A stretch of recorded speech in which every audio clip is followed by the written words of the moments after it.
Earlier, I mentioned that you should try to avoid large stock photography websites such as Shutterstock. However, if you're new and you want to gain some experience, or for whatever reason, if you feel that large stock photography websites are for you, here are some keys to success. Obviously, these big sites have thousands of photos, and photos that have less saturation will sell the best.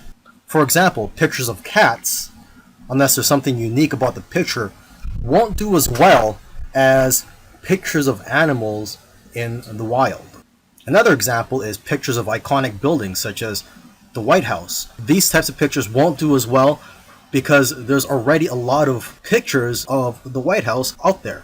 Now, however, if there's something unique, such as an event or a protest happening around there, and you capture that on photo, then that picture will do a lot better. It's also important to use the right keywords. For example, if you're posting photos of flowers, you'll be more successful if you know the exact scientific name and the species of those flowers, and also the English name, where they're from, and other details.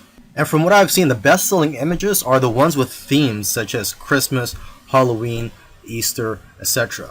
And new images usually sell better than old images, simply because old images tend to get buried in the search results.